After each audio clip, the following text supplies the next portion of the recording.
Hello, this is Dr. Do again. This video is outside of medicine. Continue the video history is reading. I'm going to continue to read. They answered, "Have the ark of the God of Israel moved to Gath?" So they moved the ark of the God of Israel. But after they had moved it, the Lord's hand was against that city, throwing it into a great panic. He afflicted the people of the city, both young and old, with an outbreak of tumors, so they sent the ark of God to Ekron.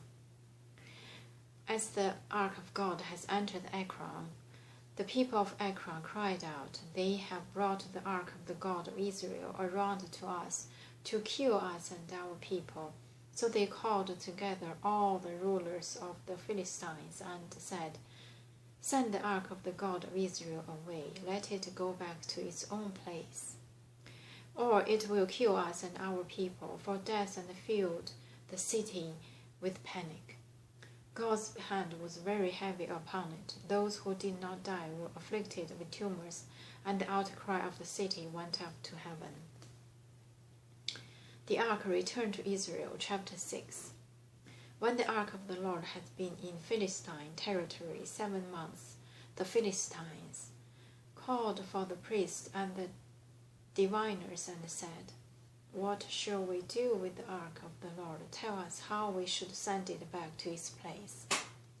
They answered, "If you return the ark of the God of Israel, do not send it away empty, but by all means send a guilt offering to him. Then you will be healed, and you will know why his hand has not been lifted from you." The Philistine asked, "What guilt offering should we send to him?" They replied, 5 gold tumors and 5 gold rats, according to the number of the Philistine rulers, because the same plague has struck both you and your rulers.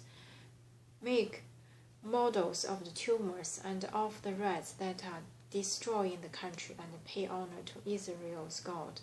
Perhaps he will lift his hand from you and your gods and your land. Why do you harden your hearts as the Egyptians and Pharaoh did when he treated them harshly? Did they not send the Israelites out so they could go on their way? Now then, get a new cart ready, with 2 cows that have calved and have never been yoked. Hitch the cows to the cart, but take their calves away and pen them up. Take the ark of the Lord and put it on the cart, and in a chest beside it put the gold objects you are sending back to him. As a guilt offering, send it on its way, but keep watching it. If it goes up to its own territory toward Beth Shemesh, then the Lord has brought his great disaster on us. But if it does not, then we will know that it was not his hand that struck us, and that it happened to us by chance. So they did this. They took 2 such cows and hitched them to the cart and penned up their calves. They placed the ark of the Lord on the cart, and along with it the chest containing the gold rats and the models of the tumors. Then the cows went straight up toward Beth Shemesh, keeping on the road and lowing all the way. They did not turn to the right or to the left. The ruler of Philistine followed them as far as the border of Beth Shemesh. Now the people of Beth Shemesh were harvesting their wheat in the valley, and when they looked up and saw the ark, they rejoiced at the sight. The cart came to the field of Joshua of Beth Shemesh, and there it stopped beside a large rock. The people chopped up the woods of the cart and sacrificed the cows as a burnt offering to the Lord. The Levites took down the ark of the Lord together with the chest containing the gold objects and placed them on the large rock. On that day, the people of Beth Shemesh offered burnt offerings and made sacrifices to the Lord.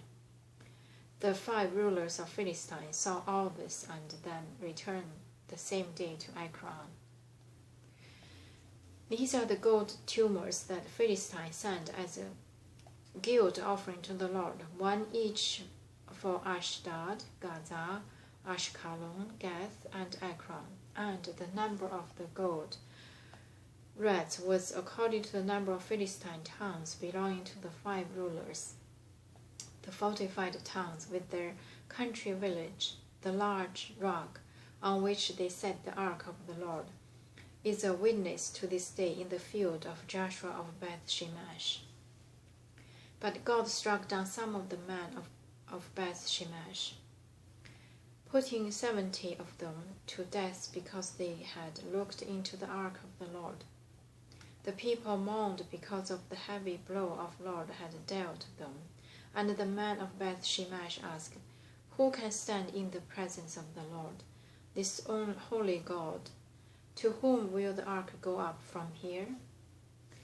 Then they sent a messenger to the people of Kiriath-Jearim, saying, "The Philistines have returned the ark of the Lord. Come down and take it up to your place." Chapter 7. So the men of Kiriath-Jearim came and took up the ark of the Lord. They took it to Abinadab's house on the hill and consecrated Eleazar his son to guard the ark of the Lord. Samuel subdues the Philistine at Mizpah. It was a long time, 20 years in all, that the ark remained in Kiriath-Jearim, and all the people of Israel mourned and sought after the Lord. And Samuel said to the whole house of Israel, "If you are returning to the Lord with all your hearts, then rid yourselves of the foreign gods and Ashtoreths, and commit yourself to the Lord, and serve him only, and he will deliver you out of the hand of the Philistines." So the Israelites put away their Baals and Ashtoreths, and served the Lord only. Then Samuel said, "Assemble all Israel at Mizpah, and I will intercede with the Lord for you." When they had assembled at Mizpah, they drew water and poured it out from before the Lord. On that day they fasted, and there they confessed, "We have sinned against the Lord." And Samuel was leader of Israel at Mizpah. When the Philistines heard that Israel had assembled at Mizpah, the rulers of Philistine came up to attack them. And when the Israelites heard of it, they were afraid because of the Philistines. They said to Samuel, "Do not stop crying out to the Lord our God for us, that he may rescue us from the hand of the Philistines." And then Samuel took a sucking lamb and offered it up as a whole burnt offering to the Lord. He cried out to the Lord of Israel's behalf, and the Lord answered him. While Samuel was sacrificing the burnt offering, the Philistines drew near to engage Israel in battle, but that day the Lord thundered with loud thunder against the Philistines and threw them into such a panic that they were routed before the Israelites. The men of Israel rushed out of Mizpah and pursued the Philistines, slaughtering them along the way to the point below Beth-kar.